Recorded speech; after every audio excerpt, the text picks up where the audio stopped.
excuse me. Tonight we're focusing on IEC's Revert community.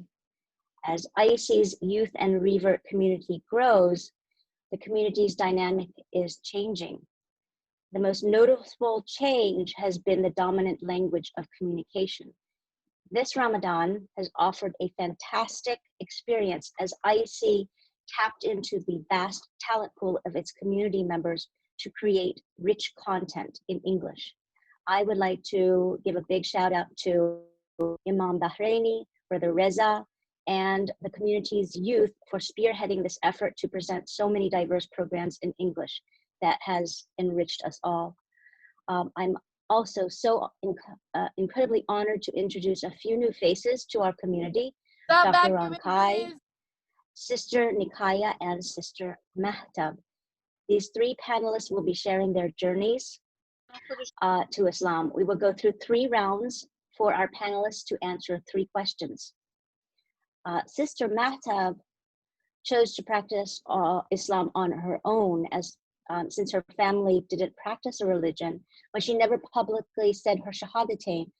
So Imam Bahraini is here tonight to lead her through the Muslim profession of faith. After this, we will hear from Sister Hafsa, who's joining us from Christchurch, New Zealand. Sister Hafsa was in New Zealand when the terrorists shot 100 Muslims in 2 mosques about a year ago. And she will talk to us about the wave of non-Muslims who suddenly became interested in Islam and also took their Shahada. Then we will go to questions from the audience. Salam, Galaxy First, I would like to very briefly share my reversion story. I was born into a Buddhist family and grew up receiving spiritual guidance from evangelical Christian missionaries who taught me that Islam and Muslims were bad, that I should follow blind faith to accept without thinking whatever the Bible said. And in the Bible, women are not equal to men in the eyes of God. The Bible says that if a woman is raped, she should be stoned to death on her father's doorstep, that slavery is acceptable, that every human soul is born in sin, that God is 3, and Jesus is God and also the Son of God. But God was tortured and murdered by human beings, that all the prophets were sinners and committed crimes such as murder, genocide, adultery, and incest.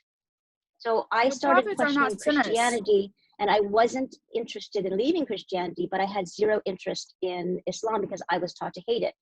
But I began a purely intellectual exercise of comparing the 3 monotheistic religions, Christianity, Judaism, and Islam. And after evaluating the major principles of each religion, I realized I no longer believed in Christianity and I believed in Islam. And so I became a Muslim by accident. It's kind of like when you learn how to count, you can't unlearn that. So also, many people have over the years asked me, why would anyone who's not a Muslim want to convert to Islam? But Allah says in the Quran, I have not created jinn and men to any end other than that they may worship me. So if Allah expects all of humanity to worship him, that means that he created us from birth with the knowledge of him. And all human beings are endowed with the faculty of reasoning by which one can discern right from wrong and move towards the worship of their creator. It should not, in my opinion, be very surprising that all human beings would naturally yearn for and strive towards God. And no matter what religion they found their forefathers practicing or not practicing, once they learn about the religion of God, they would naturally choose what Allah has given us. The Quran says, those whom Allah wills to guide, he expands their chest, their heart to Islam. Allah willed to guide our 3 panelists to Islam. I'd like to ask our first panelist, Dr. Ronkai, to tell us about her journey to Islam. So Dr. Ronkai, could you also tell us what made you want to revert to Islam? What did it for you? Is Dr. Ronkai there by chance? Is she not? Okay.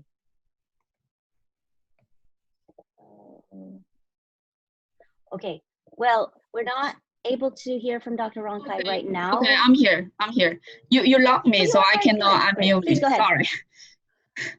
Okay, go ahead. Also, Dr. Ronkai is not listed as a participant right now, and so if someone has their view for participants only, she is not there, and so whoever is hosting has to make her I'm a here. participant. Oh, you're there, but yeah, I'm here. She locked me, so I cannot unmute me. Sorry. Okay, go ahead. Okay. My name is Ronkai. The flyer is wrong for my name, so my name is Ronkai.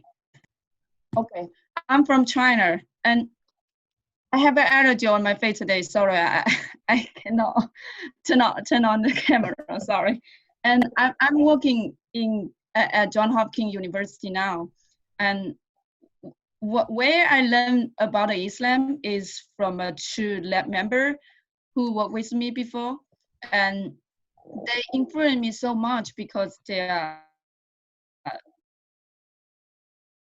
just like very nice people, and they are kind to people and kind to me. And I also, because they are very nice and kind, so I just very emotionally affected by them and upset about the Trump crazy idea about the travel ban law, you know. And so that's why I convert to, I just want to help people and want people to know Islam just like a religion, like other religion. They only have a different life habit, you know. They are similar people in the world. You have to respect them. That's why I convert.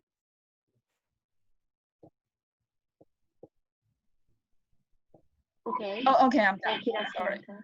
It's very okay. Did you have more to say, Dr. Ronkai? No. Do you have any question to ask more? No. We'll go through these questions first from me, and then we'll go later on to the Q&A from the audience. Okay. So, yes. Next, Sister Niciah, you can answer the same question.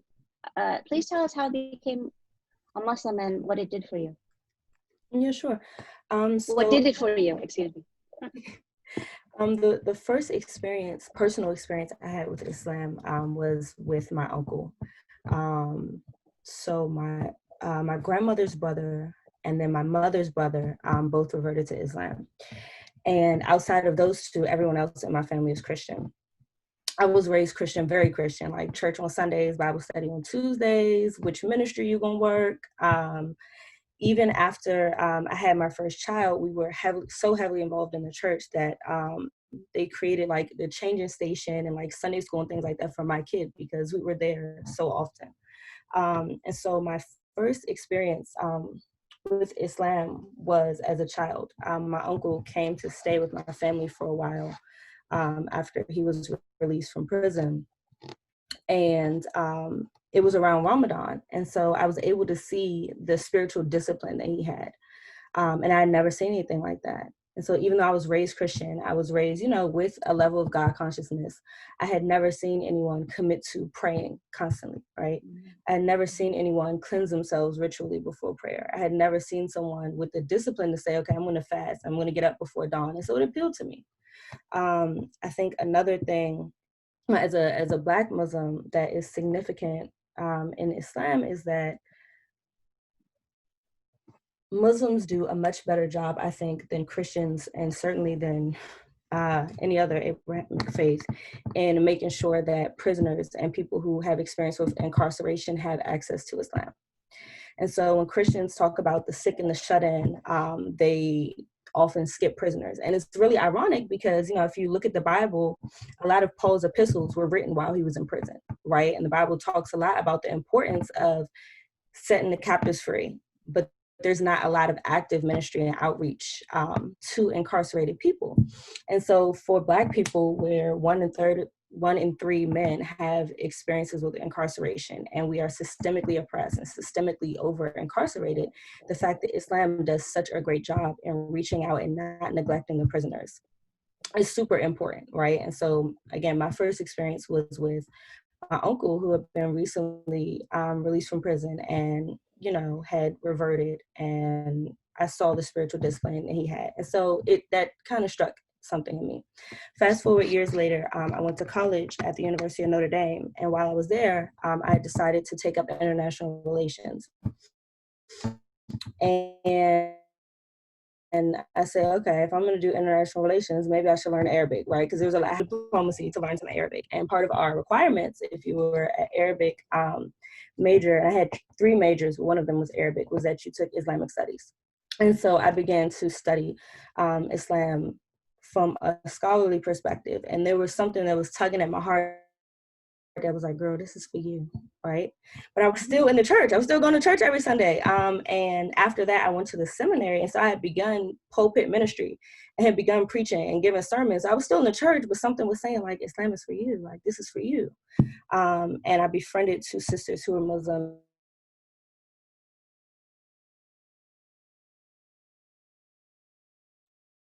About 5 years. And once I entered seminary, I was still Christian, but I began to study under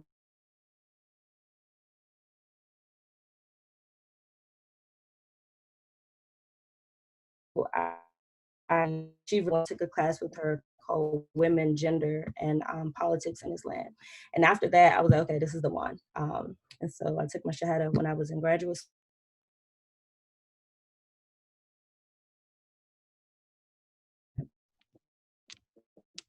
Beautiful. Beautiful. Well, thank you very, very much.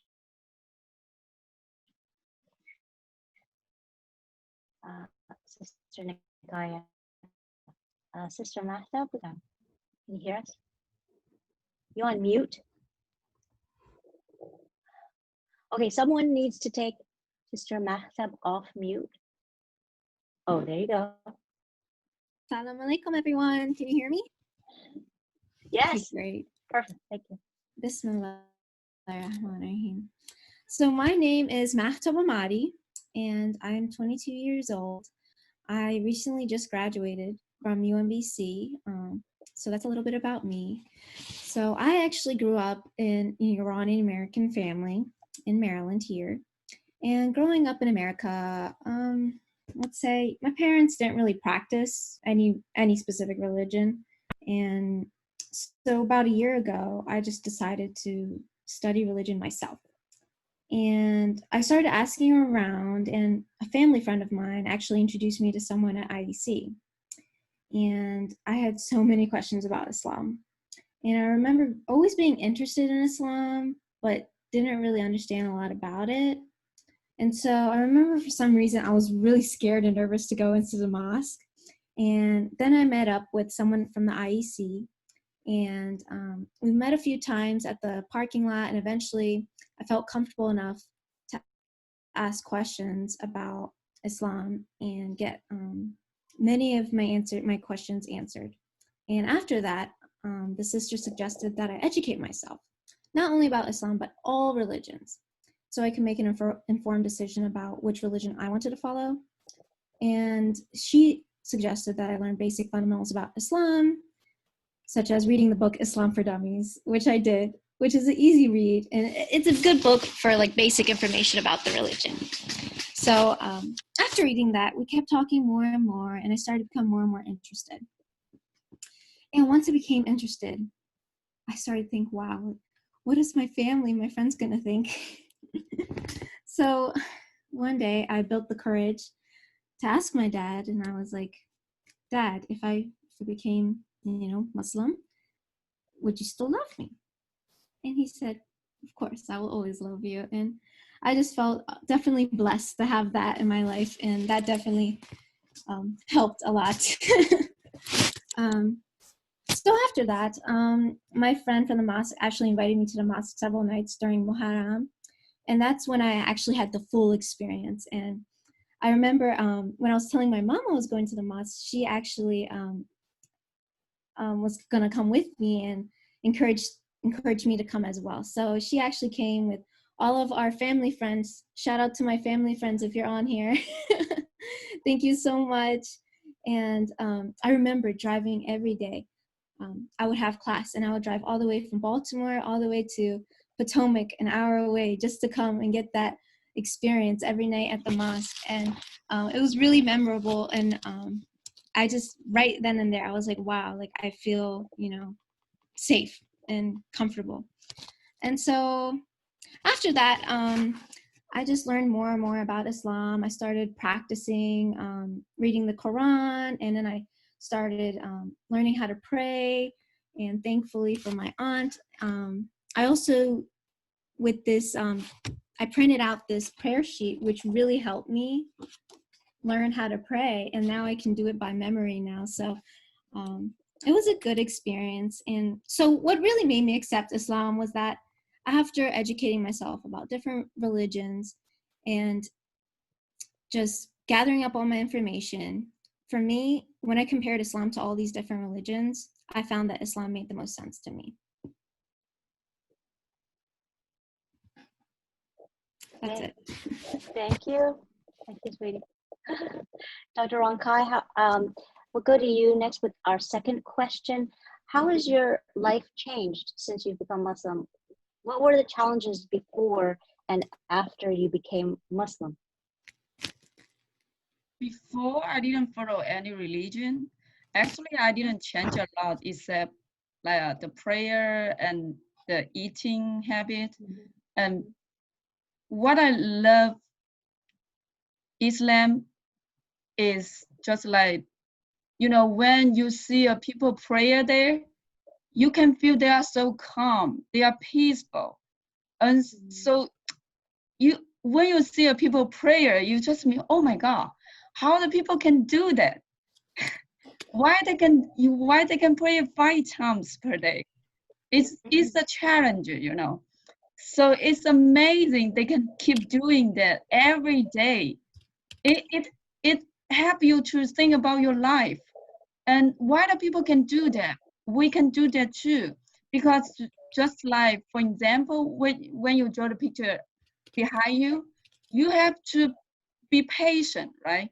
You have to like, if you want to do it better, you have to pay more respectful and like to see what you can do for this. So this is very amazing for me for the first time when I see people pray 5 times per day. So it's very excited. And now the chance a lot is the eating, because I have to choose halal meat to eat and pray 5 days and guide what I can do and what I cannot do, you know, because I live with another friend. The kids will hate Muslim, and in Asian people, we don't have a lot of Muslim people. And I saw many people have like a terrible, very wrong idea about what is Islam, because they said it's a violence Islam and they kill people, you know, it's very terrible idea. So that's why they have a like a prejudice against the Muslims. So that's why I want to convert it. And because I want people to know Islam is just a religion. You cannot hate them, right? And why so many people they are Muslim, they have a reason, right? So I met some Asian people just from our China. I don't want to mention that.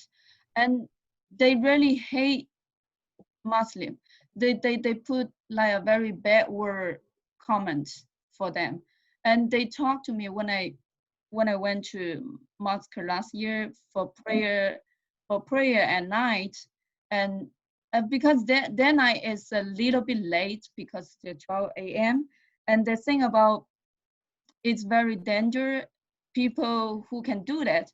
And they also said that, they said, only gang, it's hard to say that word. Sorry. What a question. Oh, okay. Only people in gangs leave their home at night to do something. And because I leave very late at night to mosque, they think I must to do something bad. You know, so it's very terrible idea.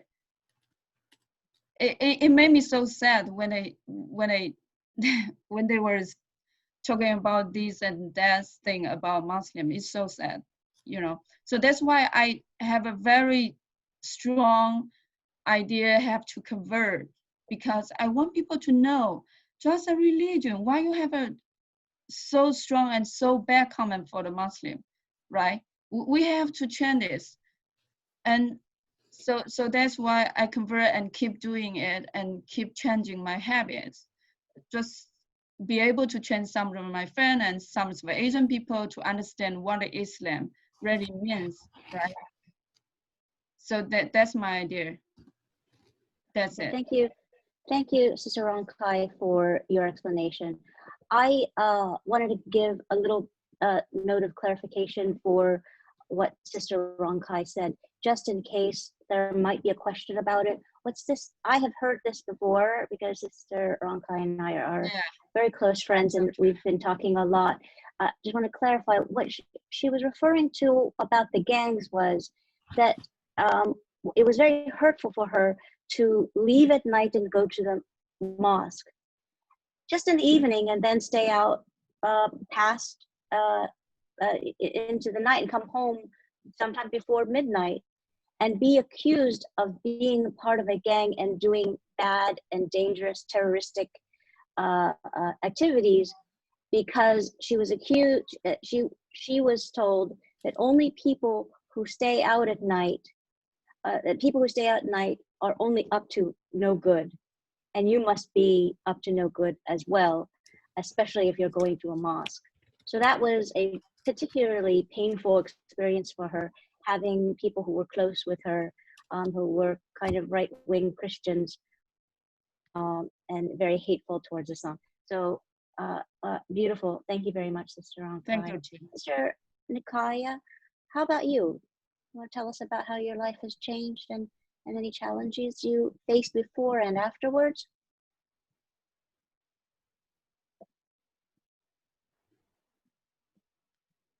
Okay.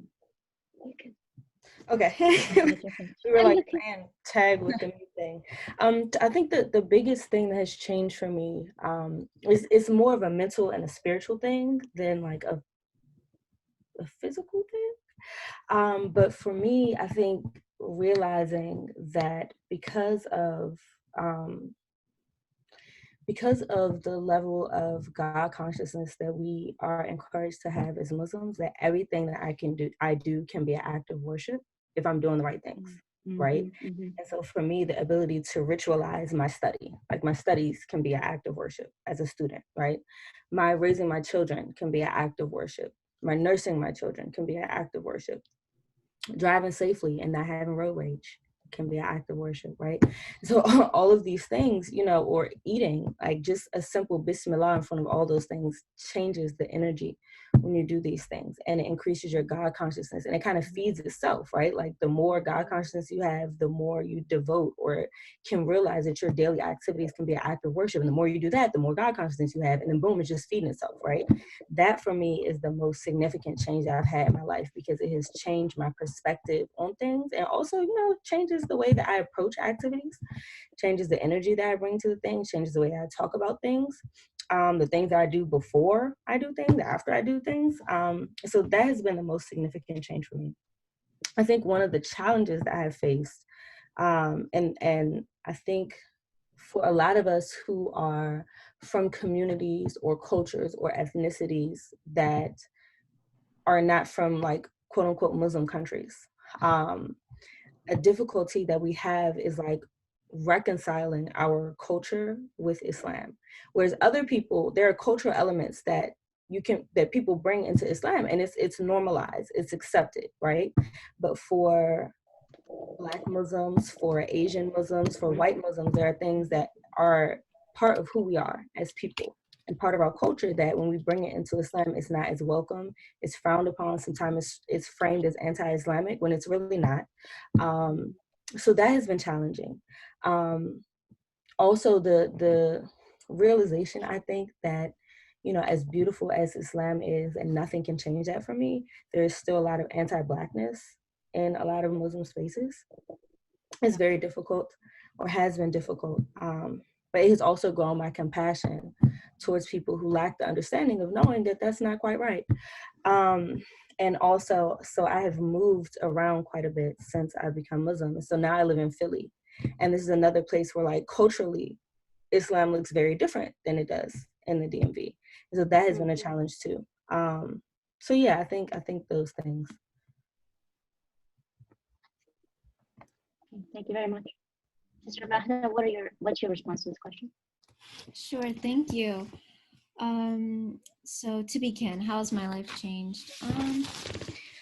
My life has changed in many ways. My life has changed from the way I speak and how I constantly remind myself of the straight path. One of my favorite sayings, Bismillahirrahmanirrahim, which is something I say all the time now. And before I eat, before I leave the house, before I give a speech, anything, it just helps me remind me of Allah, remind me of God, and just have faith.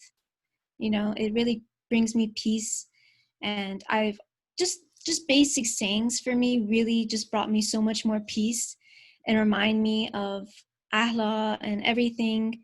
And it just brings me back. So like Alhamdulillah, all these things is just, I've just constantly, even my family and my friends have noticed that I've been using these things throughout my life now, and it's just great to have, and just helps me keep my faith. For the challenges I've had, I have so many stories. But of course I had challenges, to be honest. Of course there's going to be challenges, there's going to be discrimination out there, but I think there's nothing really you can do about it, I feel like, but just, you know, when I decided to accept Islam, I eventually just built up the courage to tell them and just explain my reasoning, you know. I was blessed to find that majority of them loved and supported me because of, you know, who I am. And, you know, I think what really helped is, you know, just explain your reasoning in a calm, you know, peaceful way. And that's all. And just find the similarities, you know, that's all. That's what really helped me through it. So. Okay, I hope you don't mind if I probe a little bit on what you said about your challenges. I think I remember hearing you say recently that you had Christian friends who pushed you a little bit, challenged you, and they continue to challenge you, wanting to draw you back into what they thought was your former life.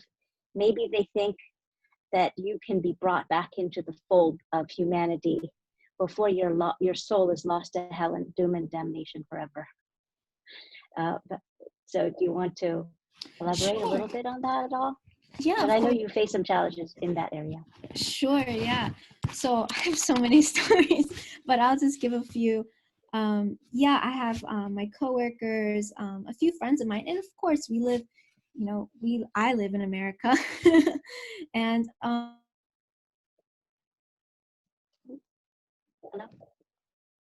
love to, you know, they don't, of course, you know, I don't blame them. They don't know much about my faith, and I love to educate them on that.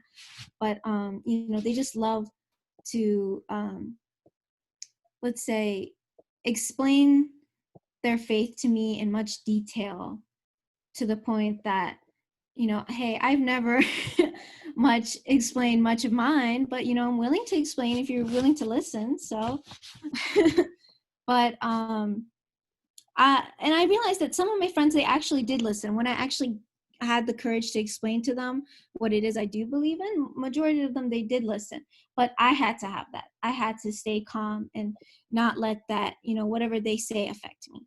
So I just, you know, keep peace, and that's how I handled it. But it's this one.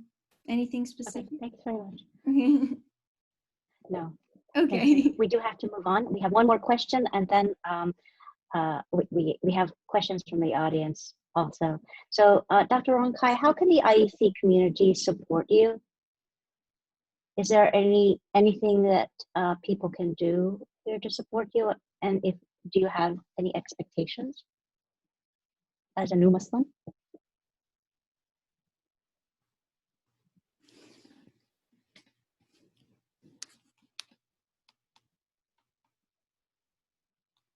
Dr. Ronkai, are you there? Okay. Well, unless you have anything now, we'll come back to you later if you can get connected. Oh, sorry. Niciah. I Okay. lost it. Go ahead. Okay, Sorry. sorry. Go ahead. I don't have anything supported by IEC, but I believe that as long as I follow my heart and Islam guidance, I always have a very strong love for Allah too. So I will have everything that I need.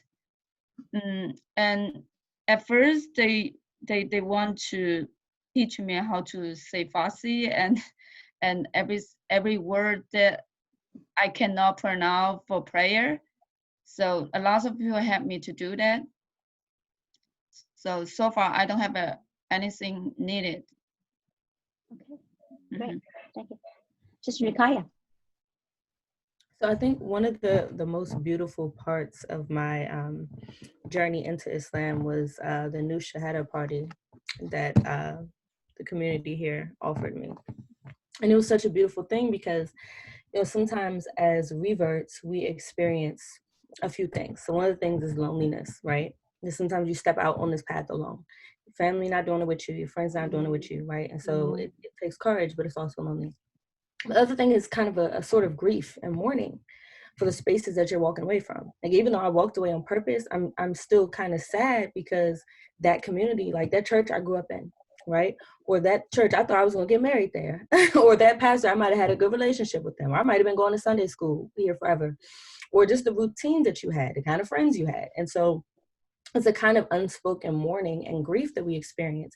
And so having that support and that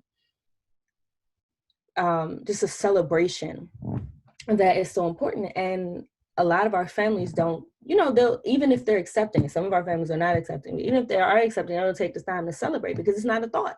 They don't think like, oh, we should celebrate this for you. We should make this a moment. We should make it that people do their graduations. Do we have a child? But people don't do it when you revert to Islam. So that is important. And it's not a need that I have because I already got it, but I want to encourage that to keep happening.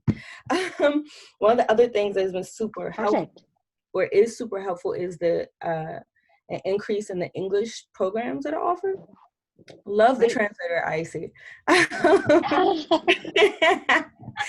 a beautiful thing that like the community has those headpieces and things, because a lot of places don't have that, and there's no translator. You're just like, I don't know what they're saying, right?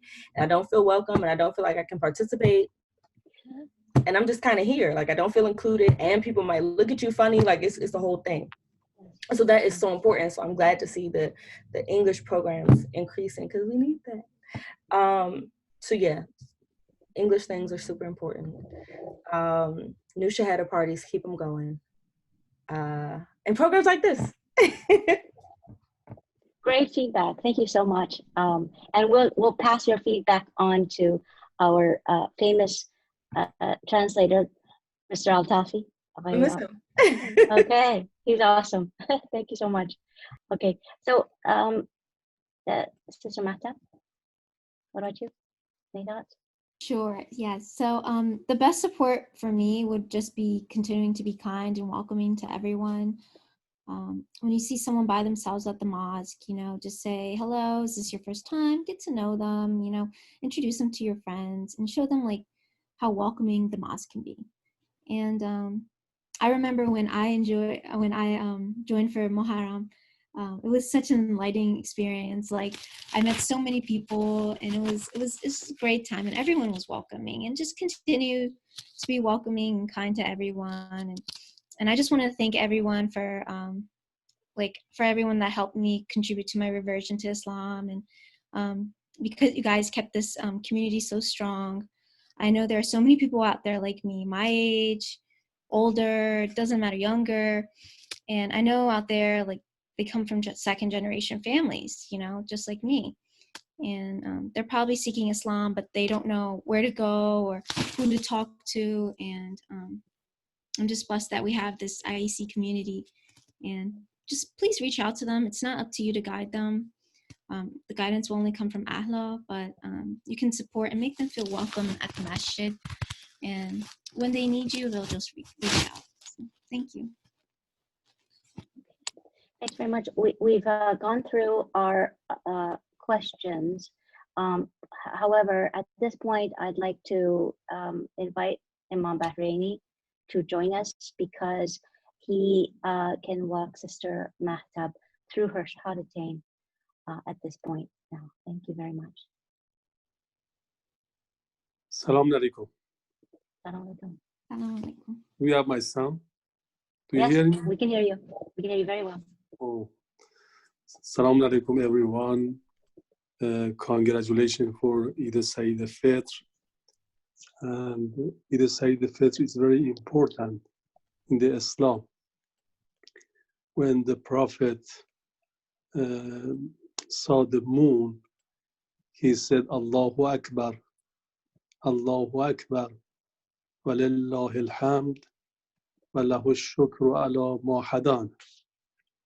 I would like to thank you, everyone. I appreciate you, Sister Zahra, Brother Reza Baghai, Brother Mehdi, and everyone. They did very well.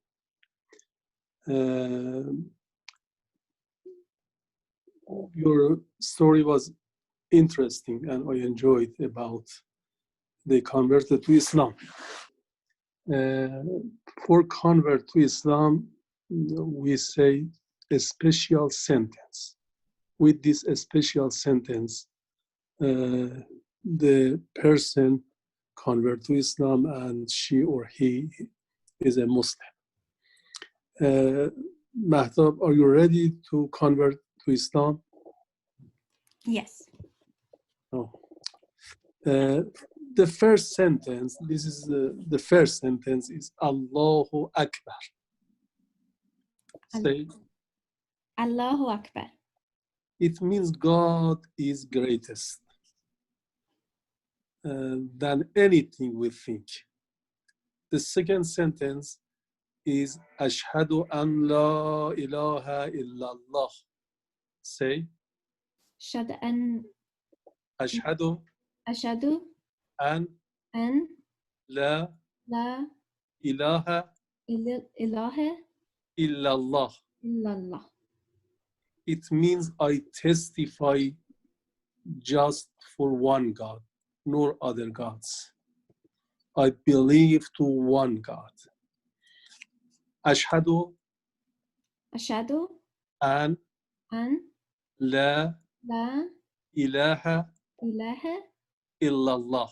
illallah. Ashhadu Ashhadu anna anna Muhammadan Muhammadan Rasulullah. Rasulullah. Ashhadu Ashhadu anna anna Muhammadan Muhammadan Rasulullah. Rasulullah. I testify my prophet is Muhammad, peace be upon him. When you believe to Muhammad sallallahu alaihi wasallam, you believe to Moses, to Jesus, to Abraham, to all prophets before him. Ashhadu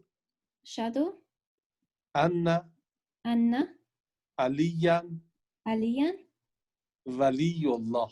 waliyullah. Ashhadu Ashhadu anna anna aliyan aliyan waliyullah. waliyullah. My Imam after Prophet Muhammad, peace be upon him, Imam Ali alayhi salam. Welcome to Islam. Congratulations. Congratulations. Congratulations. Congratulations. Allahumma salli ala Muhammad wa ali Muhammad.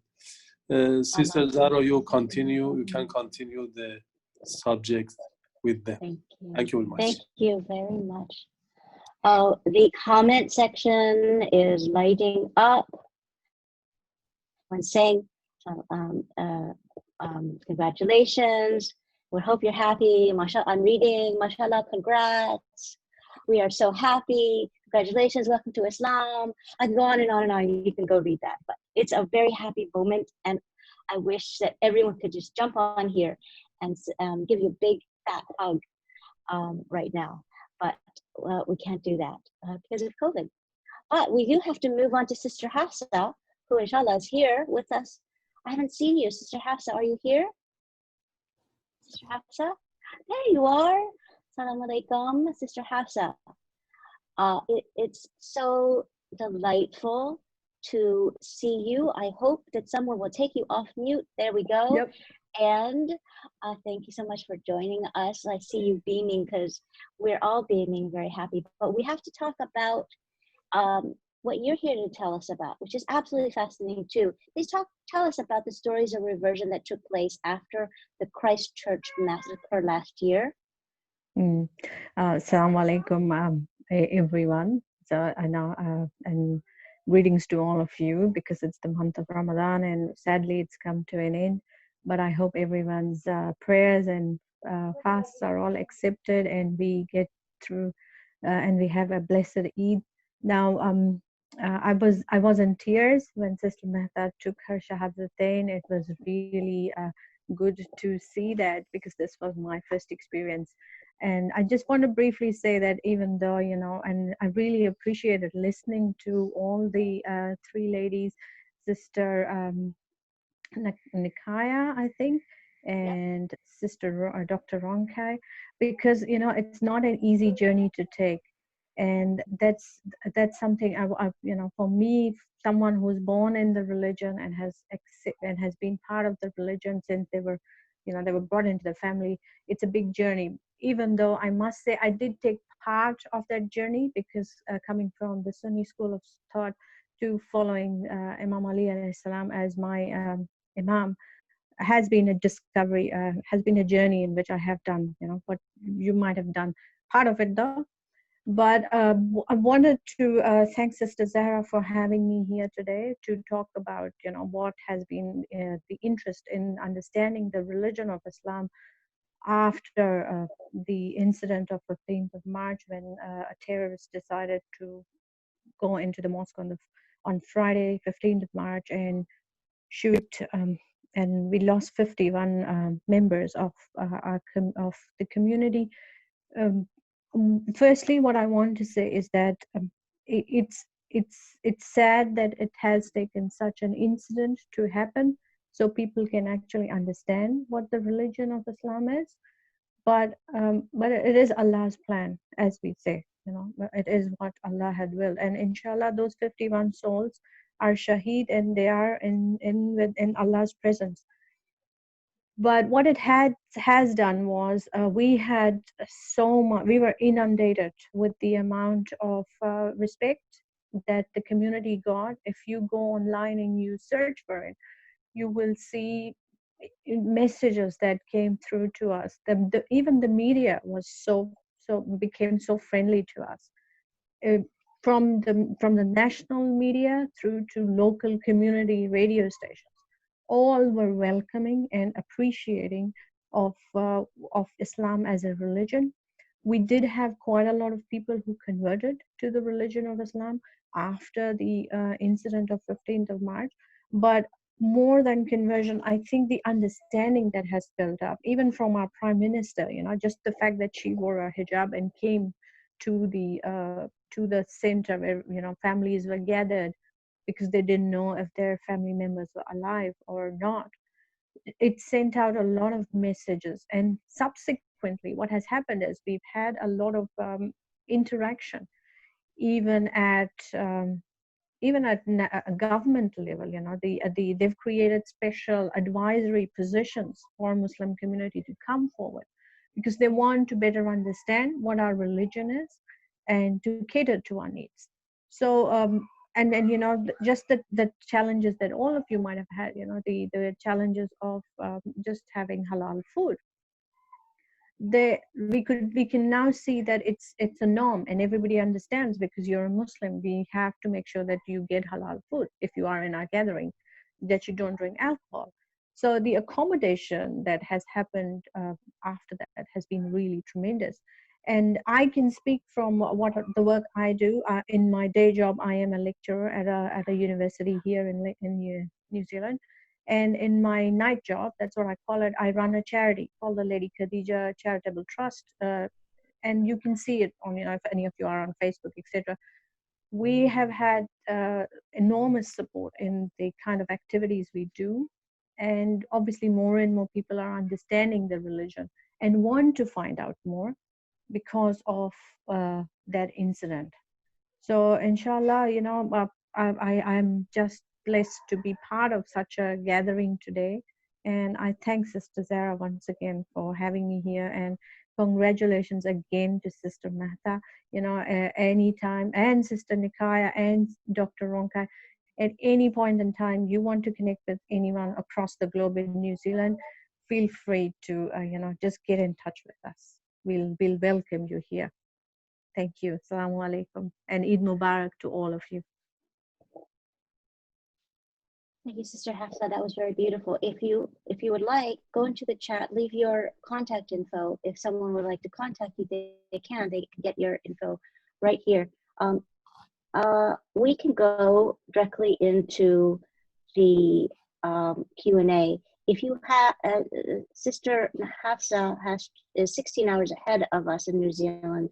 She has to jump off this call very soon.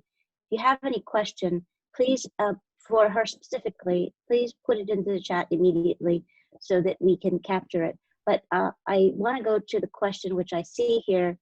There are a couple here. I want to ask this first to our panelists.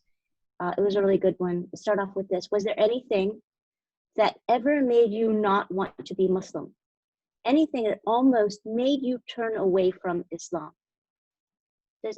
Do any of you three panelists have a thing or a moment that made you decide, not for me, I'm going in another direction, I can't do this? Anything? I think there have been moments where I encountered forms of Islam that were someone's particular idea of what Islam was. And then I was like, that can't be right. But then as I went back and did my own research, it was like, okay, that's your understanding. Or you might have made that up. That's your perspective or your level of understanding, and that's okay. But it isn't necessarily based in the Quran. It isn't, there's no hadith. But there have been moments where I almost believed what someone else had told me about Islam. But then fortunately, alhamdulillah, I've always reminded, go look it up yourself. Like, you have the tools, you have the awareness, you have scholars that you can ask, you have teachers, lecturers, you have a vast library, you have Google. There's fatwas that you can look into, right? And so, but there have been moments where I almost fell into the weak thinking that somebody else's interpretation of Islam that might have been oppressive or, might have just been wrong, deterred me. Well, can you give us an example of that? Are you referring specifically to maybe something that was hadith or from Quran that was in the English version that might have been about women or the quote unquote subjugation of women, or maybe someone was saying something about Shia or something like that? Okay, so I have. Give us an example. Especially in Philadelphia, where we have encountered anti-Shia, straight up anti-Shia sentiment.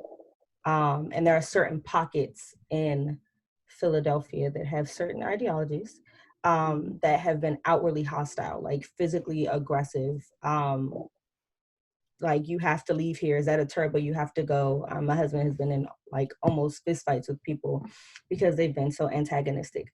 But that didn't bother me as much as there have been instances with women in the masjid who have said it's not okay if you stand like this, or you wear this, or you speak like this, or you read this translation. None of those things are okay. And just more antagonism, I guess. that has come from, again, people thinking that their culture or their paradigms of Islam is the one. And really there's a lot of ways to be Muslim. There's a lot of, you know, there are a lot of like it's okay to maybe wear pants. It's okay if I don't wear black all the time. And those are things that are really serious in Philly. It's okay if I don't necessarily cover my face. So people have been antagonistic about those things in different spaces, and it has felt stifling. So it's always good to take a trip home or to visit other communities where it's like, it's not that deep. Like, it's okay if I'm not wearing a niqab today. It's fine. It's okay if I'm not wearing all black or all one color. You know, things like that. I've also sometimes, like, during my new Shahada party, I'll never forget this, and it was so important. And also when I took my Shahada with a few elders in the community in DC. And one of the things that I was told there and at the party was, you know, it's a walk, it's not a race. And so you're not going to be able to change everything in one day. You're changing your whole life. Everything is not going to happen right now. And there have been times where I've been pressured or made to feel like I'm not changing enough, or I haven't given up enough, or I haven't disciplined myself enough, or I haven't read enough. And it's like, it's a walk, not a race, you know? But those things sometimes have made me feel inadequate and made me feel like, you know, I'll never measure up. I'll never be good enough. So, like, you know, why try? Right. I have to remind myself to be okay with walking. Right. You're still on the journey though, aren't you? Sometimes, don't you feel that way? Always. And Yeah, I remind myself that, you know, I'll be on it for the rest of my life. If I feel like I'm not on the journey, then something's wrong. Like, I'm not reflecting enough. I'm not doing enough inward work. Like, if I feel like, okay, I've done it all, I've perfected it, that's an inherent character flaw. Like, that's straight up the ego saying like, oh, you've done it all. That will never happen. And so I have to fortify myself against, you know, external influences that say, you know, you're not moving fast enough, or you don't know enough, you're not doing enough, you haven't changed X, Y, and Z enough, because those things will make you feel inadequate and make you feel like, you know, the same thing happens with children. Like, if you criticize them too much, they will start to feel like they're inadequate. You start to feel like, well, there's no point in me trying in school, right? Because every time I'm trying to do math, you fuss at me. Or every time I'm trying to tie my shoes, you make me feel dumb. So, like, I don't even want to do it, right? It causes like a developmental paralysis. And the same thing can happen in Islam. But I have to probe on this. Can you answer this? Where is all this pressure coming from? Is it other Muslims, other sisters, religious figures in the community, another school of thought? Definitely other schools of thought. Okay. Definitely that. And, you know, I would say equal parts brothers and sisters. And I also think sometimes there's a tendency for, it's not usually top down, which is what's interesting. It's like on a peer level. Like, it's never been an imam that's made me feel like, oh, you're inadequate. It's never happened. It's never been a sheikh who's been like, you ain't gonna get it. Like, you're not good enough. That never happened. It's someone at the masjid. It's someone at the masjid. Yeah, it'd be regular people in the masjid. Like, oh, you're not praying right. You can't do here. Your scarf ain't quite right. You know, things like that. And it's like, it's okay. It's okay. But in those moments, especially early on in my journey, you know, and the way that you approach someone, like, you have to do it with love, right? So I used to have acrylic nails all the time. And I did not know, like, about how it may interfere with your wudu. And I remember someone pulled me aside in the masjid one day, and I was praying, and she was like, why are you praying? And I was like, it's Jumu'ah. Why wouldn't I be praying? And she was like, well, I just don't understand, like, why you're praying. Like, either, like, it doesn't make sense to me. And I was like, say more. Make it make sense to me why it doesn't make sense to you that I'm praying. And she's like, well, you obviously couldn't have made wudu because of your nails. I just don't understand why you think your prayer is valid. You're making, like, now I want to leave the masjid. Instead of saying, well, hey, do you know this? You know, well, maybe let's talk about this. Let's read this. Let me walk you through it. It was just very aggressive. And I was like, I want to go home. Like, I want to go home right now. Where it was something, you know, it's a walk. And I didn't have the knowledge or the understanding to say, like, you know, here's the thing you should think about. I had no idea. Okay, So this is what I'm going to do. We're running out of time, but this is also fascinating. I want to pose this very same question to our two other sisters. Then I'm going to read as many questions as I can, and we'll go around and you can address one or more of whatever questions each of you suit your fancy. But let's go first, and so we'll go back to that. So Sister Mahtub, can you answer this question that Sister Niciah just answered? Was there anything that made you think, I'm going to turn around and run in the opposite direction as fast as I can? I'm not coming back. Sure.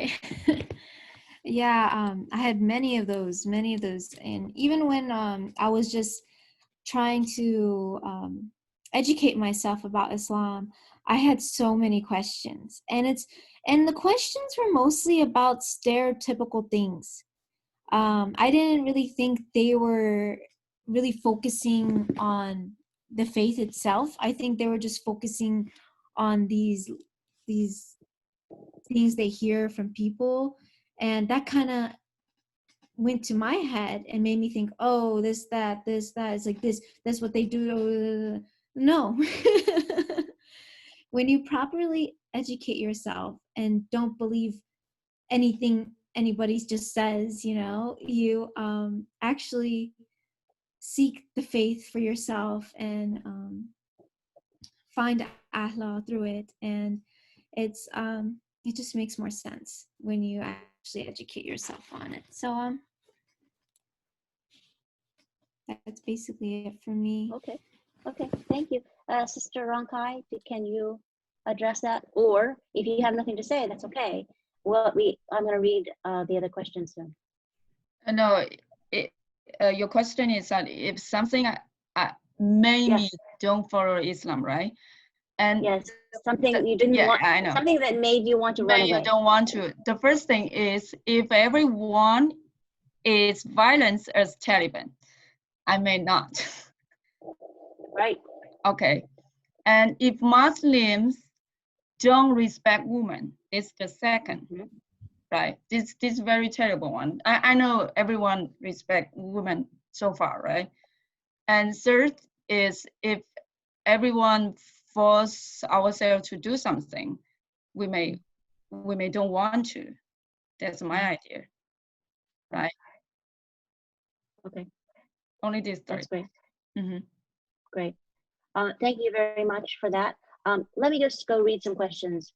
Panelists, please take out your pen and paper. Write down some of these questions that you want to address right away, and we'll go next to Sister Niciah, and you can address anything, and we'll come back around if we have more time. All right, so here's some of the questions that have been posed. Okay, what can non-Mahram brothers do to support you? Many times it's not socially acceptable to walk up and offer to help or reach out. That's one question. Oh, I'll just note this. People on chat would love to have an email address. So panelists, if you would like to share it, please type it in here, and other people can just go ahead and contact you. And I have to read this. Niciah and Dr. Ronkai, you're both an inspiration. That's lovely.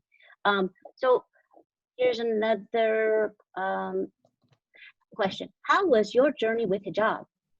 Okay, I can talk about that. And Brother Reza has compiled a list of questions. I'm going to read that. What is one aspect of Islam that was most difficult to adjust to?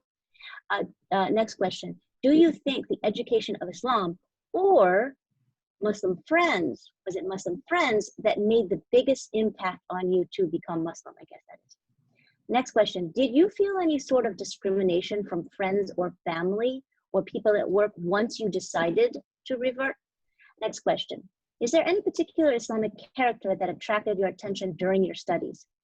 Next question. Can you give an example of how your culture is different from Islamic culture? Sister Niciah, I think that's directed at you specifically. All right, so let's start there. Lightning round, Sister Niciah. Let's hear from you. I have to write down. What? I just remember two questions. Okay, no, that's fine. Okay. Okay. I'm glad you can read my lips. I'm like, unmute me. Okay, lightning round. Okay, so first, journey with hijab. I was not intending to wear a hijab at first. And so, because, you know, as I understand it, it's our choice. And a hijab doesn't necessarily mean the headscarf, but it means to dress modestly and always. And I've always been a pretty modest dresser. And my first Ramadan, I said, you know what, I'm going to wear the headscarf for 30 days, right? And we'll see. And then at the end, I tried to take it off and I couldn't take it off. Like, I felt naked out in public without it. And I didn't want to take it back. And so here we are. A few years later, I'm still wearing it. How is my culture different than Islamic culture? It's absolutely not different. That's the thing. And so Muslims who are born into Muslim countries or who are born into Islam easily and readily and unashamedly, unabashedly incorporate elements of their culture into Islam. Mm-hmm. And it's normalized to the point where when people who aren't born into Muslim spaces, when we incorporate our culture, it's like, oh no, that's not Islamic. Well, some of the things that you've incorporated are not necessarily part of Islam. It's part of your country's culture. It's part of your ethnic culture, right? But there's a cognitive dissonance because it's normalized so much that when you see other people incorporating their culture, it's like not quite right. For instance, there are certain kinds of garments that may be from one country or another, whereas I can cover myself the same way and still be as modest, but it may not necessarily be the garment that you're familiar with in your country is seen as anti-Islamic. Simple things like wearing earrings of my hijab, right? I've had people tell me like, oh, you know, that's you're standing out too much, or that's, you know, that's not necessarily, it's not, it is. There's nothing, you know, there's nothing that necessarily says I can't wear heart-shaped bamboo earrings. And so it's things like that where people will, even certain kinds of foods where people will say, you know, oh, that's not necessarily Islamic when it's not anti-Islamic either. It's just things in your culture that are more readily normalized and accepted than things in my culture, even colloquialisms and things like that. What else was, so that was the question about culture. How can non-Mahram brothers help us? You probably may not want to walk straight up to us, but stand up for us, right? So take up for us in conversations, right? Yeah. Make sure you're educated enough on the role of women in Islam, the way that Islam honors women. And so when you're in conversations, you can stand up for us. You can assert the proper knowledge. You can correct misogynistic things that are said about women behind our backs. A lot of times there are conversations about women that are not quite right. And we're not there. We're not in the room, but y'all are in the room. And so it's important to make sure that you are speaking up, that you are knowledgeable. Like, it's not just women's job to study the role of women in Islam. It's not just women's job to know our rights. It's not just women's job to know these things. It's your job too, because your role as a Muslim to stand up for women. You cannot do that if you're not knowledgeable. You cannot do that if you're not courageous. You cannot do that if you're not willing to take a stand. Those are very important things, you know, that you can do without coming up to me. Give me my salams when you see me. But yeah, just taking that stance in conversations is so important. It's so important. My definition of hijab, it is your covering, your garments, right? And so there are ways to wear your headscarf, for instance, or to wear your garments that don't necessarily, like, I don't have to wear my headscarf like this for it to be Islamic, right? I can wear it in a few different ways that, you know, again, if you are part of a culture that wears your hijab a certain way, or you go to a masjid where that country wears their hijab a certain way, if I wear different, then it's like, oh, that's not Islamic. No, it's just not Lebanese. And that's okay. I'm not Lebanese, and that's okay too. I cannot be Lebanese. I don't have to wear my hijab like that, and that's okay. That's fine. It's okay. There are, in Philly, for instance, there is a, oops, sorry, that's me banging on the surface, my bad. In Philly, there's an understanding that like your hijab means you have to wear all one solid color. That's not true. That may just be Salafi, and that's okay that y'all feel like that. But I don't have to wear one color to be in hijab. I can mix up the colors. I might throw a floral print on there, and it's okay because I'm still covered. I'm still modest, right? But those things, it's like in your mind, that's the only way for me to be in hijab, and it's not right. There are even like some schools of thought where like if a little bit of baby hair is showing, I've had people stop me and be like, oh, why are you praying? That invalidates your prayer. That may be a cultural thing. And it's okay, you know, it's okay if I wear colors. It's okay, you know, just things like that. that's not necessarily what hijab looks like, and that's okay. What other questions? I missed it. How's my journey with hijab? Boo, boo, boo. I'm sorry, I'm scrolling up, y'all. Mahtub, if you want to jump in. Okay. Mahtub, let's go to you next. Sister Ronkai, I just on WhatsApp forwarded you a list of like 7, 8 questions. Take a look at those first. But Sister Mahtub, do you have anything you want to jump in here on any of those questions? Sure. Yeah, so when it came to the one aspect that of Islam that was most difficult to adjust to, I think for me, just explaining how I practice Islam now to all my friends and family. And it was interesting to see because I was actually invited to an iftar, and majority of my friends were Sunni, and they didn't understand that I would wait a little bit longer than them. And it was just interesting, but I was just explaining to them what I believe in and everything, and we have so many similarities but like differences as well. But it was very interesting, and I think these difficulties, they pop up, but you know your faith, and you just keep praying every night, and that's what we pray. I think that's a great thing that we pray all these 5 times a day, is because to help us, remind us, and keep us. I don't know for you guys, but when I pray, it just calms me down. It really does. So and just brings me back to Allah, and that really helps with all these these things that happen in life, to be honest with you. But let's see the next question, your lovely questions. Nat, would you just answer the question about what was difficult to adjust to in Islam? Yes. One of the things that was difficult for me to adjust to, especially now that I'm with my affinity for the Ahlul Bayt, but even before that, was how often I have to defend my practice and my religion. Mm-hmm. Whereas with Christianity, it's like if you're a raggedy Christian, you don't really have to defend it. If you are a very disciplined Christian, you don't have to defend it. If you're a Christian who goes to church on Sunday and drinks on Saturday, you don't have to defend that. Like no one probes. If you are, you don't have to have certain kind of conversations. So it's an adjustment, but I'm not upset with it because I love talking about religion. I'm a seminarian, and so I'm here for the conversations. But it was definitely an adjustment, and it took a while for me to get used to like how many questions I would receive, or how many times I had the responsibility of making Islam make sense for other people. And I do feel like, that's part of my responsibility, especially as a seminarian and as a lecturer. Like I feel called to help make it make sense for you. But at the same time, it was an adjustment, to realize how many times like people would just stop on the street and ask questions. And that never happened to me when I was Christian. Like nobody was asking me anything. So it was interesting. The education of Islam or Muslim friends, I think the education had the biggest effect for me, and my friends filled in the holes. That's interesting. Okay, can I clarify something real quick, Sister Niciah? Your degree, what did you get a degree in, please?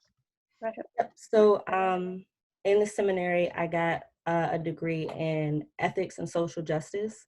And then my secondary majors were Islamic studies with a focus in prophetics and Black church history.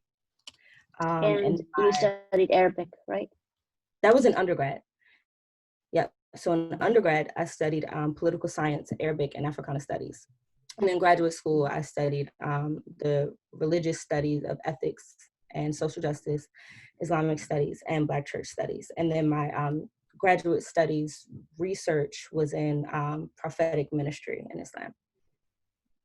That's fascinating. We're looking forward to your books coming out, and we'll come to you for a book signing when it comes out and we buy it. Thanks. We haven't heard from Sister Ronkai in a little while. Did you want to jump in here and address any of the questions, Sister Ronkai? I read 7 questions here, and I answered one before, right? And the hardest things to adjust, I think, is like how to wear the hijab outside, because I have never done that before. So this is the biggest thing. And I think Islam, education of Islam is a modern friend, because Islam, I read a book, I read a lot of Islam book that a lot of friends sent me before, and I was very shocked about that content inside. It's like very beautiful words from there. So I just followed that route and to see how I can do better for people. And I want to I want to be a better people, not only want to be a Muslim, you know. That's my initial feeling about that. And there's the third is a discrimination. I don't know, maybe my previous friend, but they are still very nice to me and kind to me, even though they was argue with me. It's no argue, I just listen it. And so I don't think there is a discrimination to me, you know. So far I'm good, because I think I'm a good people. They respect me. And the Islam character that attracts your attention. Oh, you know, because I'm a doctor, I'm a radiologist, sorry.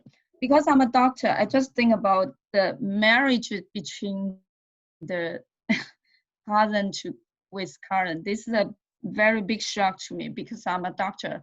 I learned about lots of gene mutation, and from this like consanguineous marriage. So I want to educate some people who want to marry current and the first generation and the second generation, because in China, and I have never seen before, in China we ban up to 3 generations. We cannot marry up to three generations. This is very shock to me so far, because I think 21st century nobody want to do that. But you know, even though it's in very good education family, they still want to marry to current, the first generation current. So it's a big shock to me.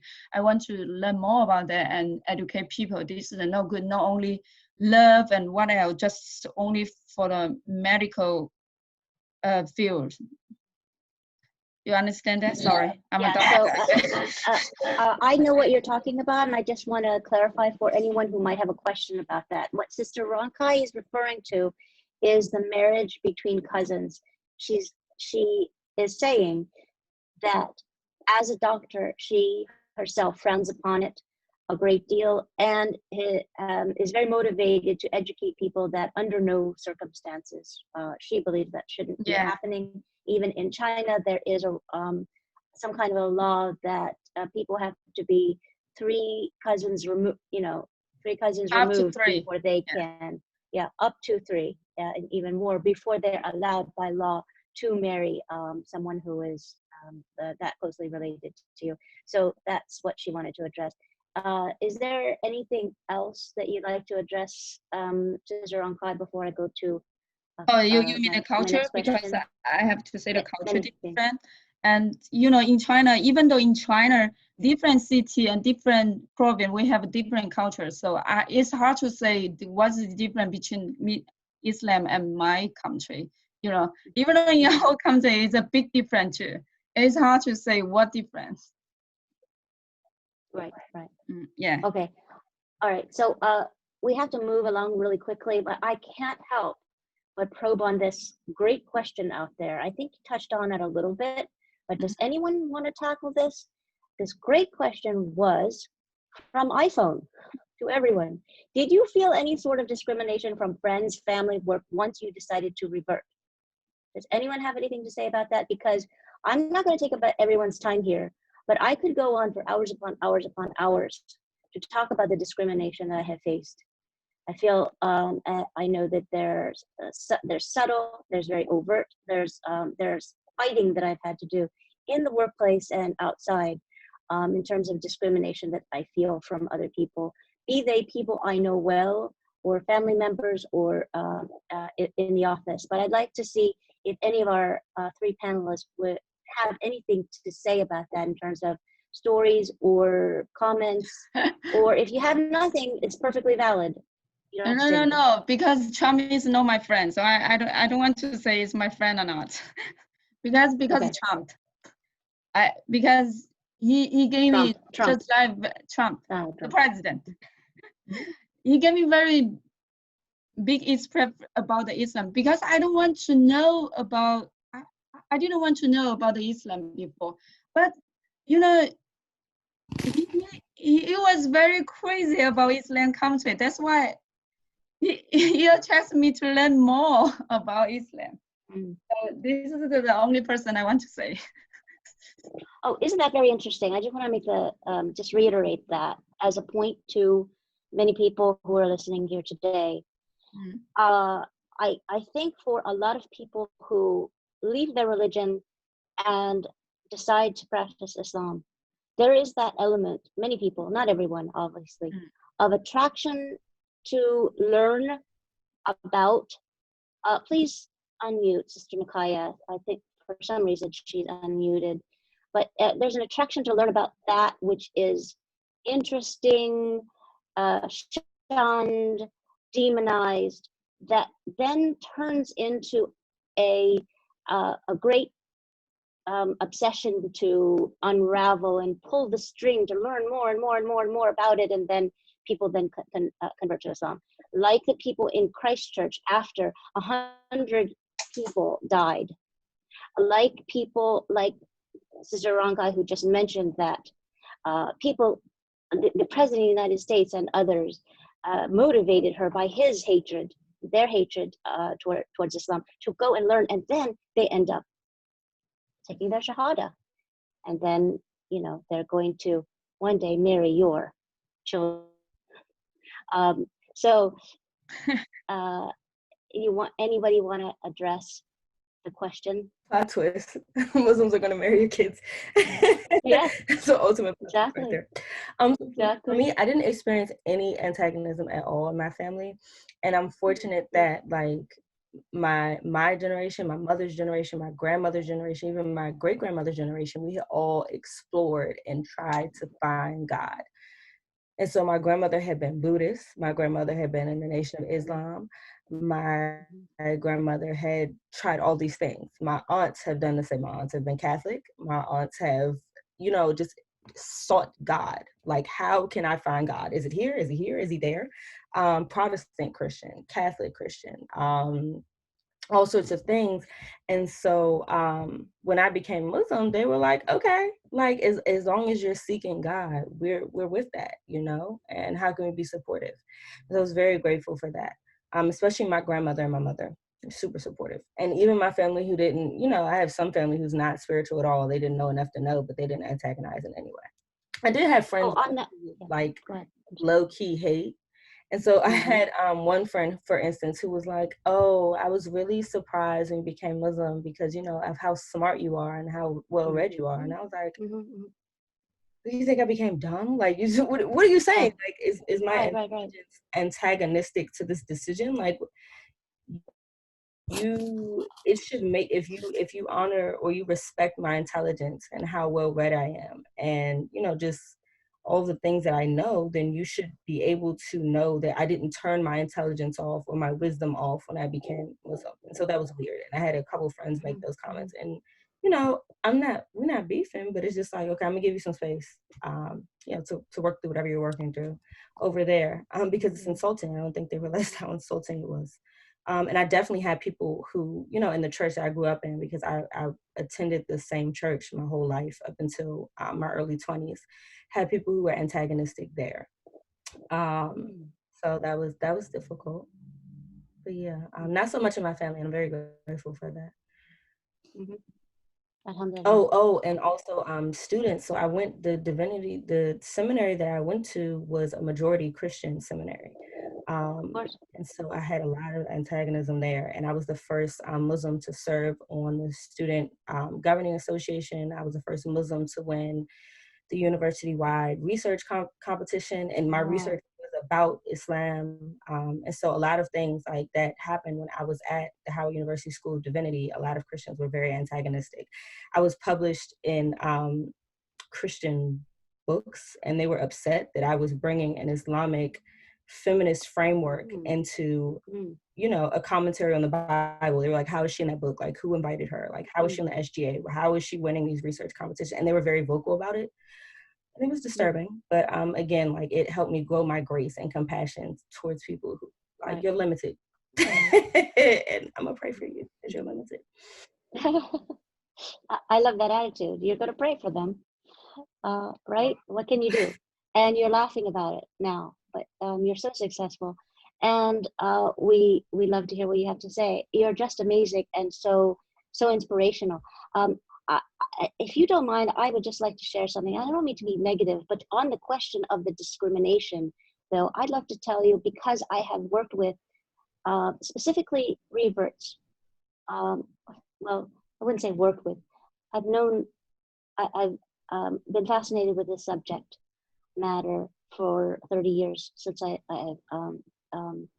took my Shahada about 30 years ago.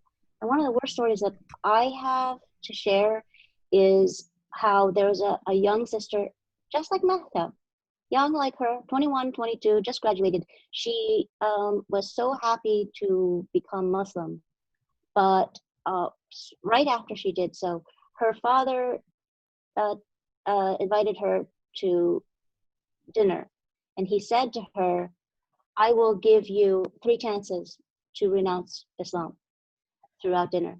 Once he tried, she said no. Second time, and then the third time.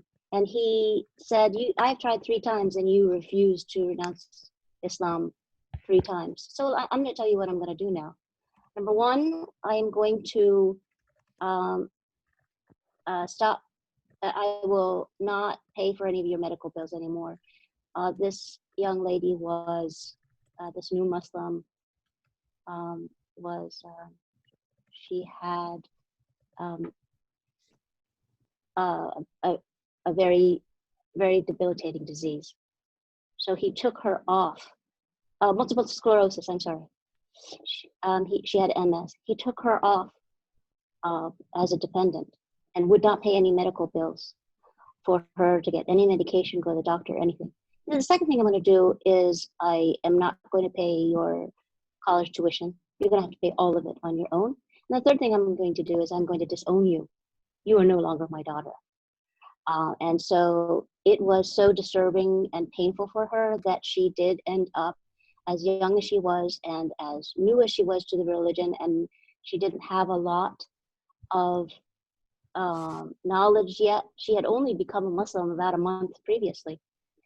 She was young, and she had no choice. She renounced her religion soon after that.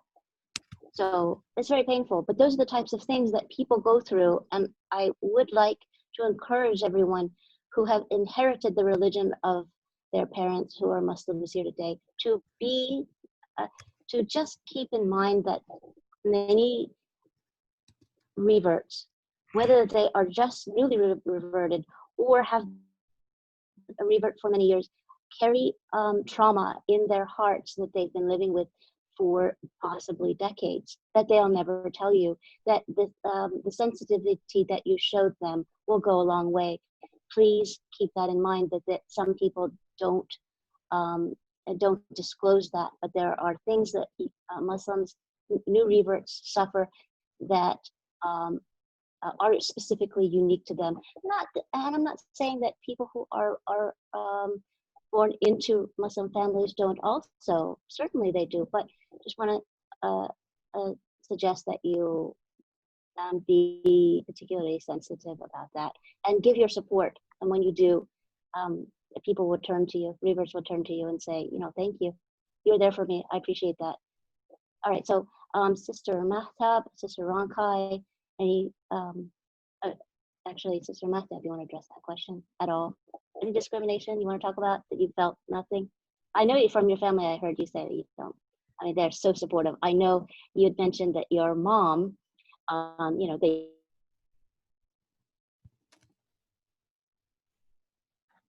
one hour and then 1 hour back to and from Baltimore Masjid during the Haram, and supported you and all that.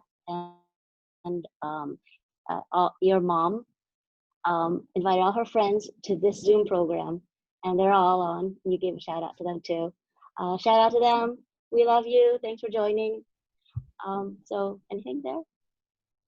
Or any other questions, comments? No? Okay. Okay. Let's see, so let me just look to see if there are any other questions that we have. That anyone has any questions. I think we've addressed, I think, all of them. If anyone has any other questions, hopefully they'll show up in the next 10 seconds or so, because I don't want to keep everyone. There are so many people still on the call, but I think it's been a really fascinating conversation, and we've kept everyone for long enough. It's Eid. I know everybody wants to celebrate Eid and start their celebrations and preparations for that. So thank you also so much for joining. I think if you read through the chats, you'll see that everyone's really been terribly appreciative. I just want to say in closing that I'd like to encourage you to remember that any potential revert before taking the step to become a Muslim no doubt runs through their mind a general mental checklist of all the Muslims that they have ever met before they take the decision to take the Shahada. They do that, and they compare all of the Muslims they've ever met, the behavior of those people with the principles of Islam. And if they see terrible examples, they may not want to become Muslim. But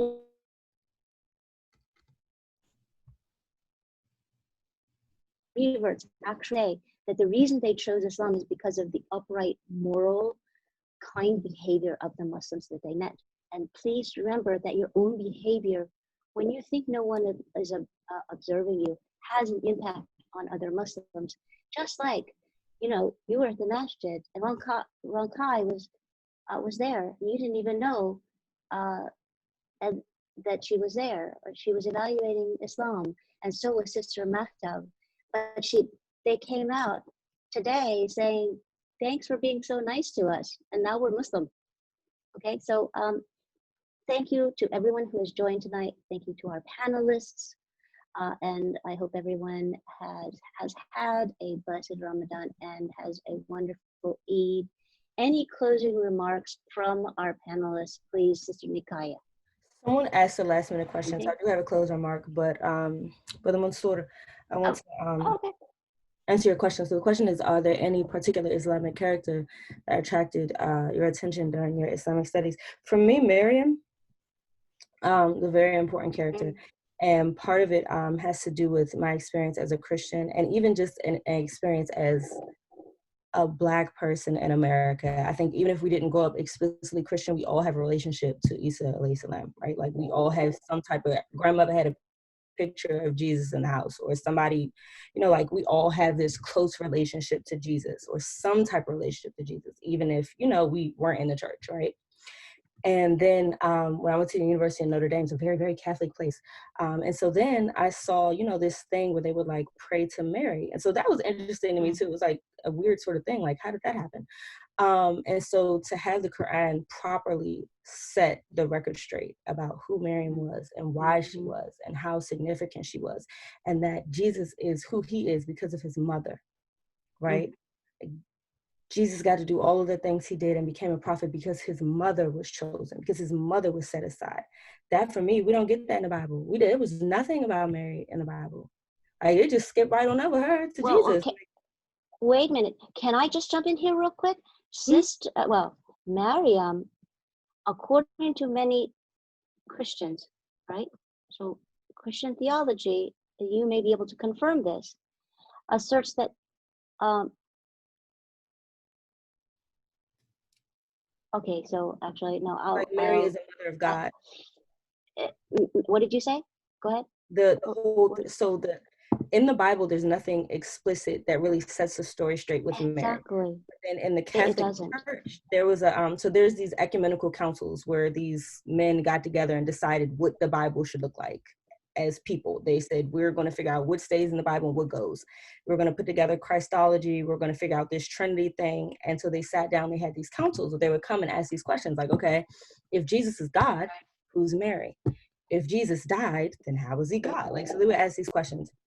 And from that came the theological thinking in the Catholic Church that, well, Jesus is God, plot twist, then Mary is the mother of God, which is an interesting train of logic.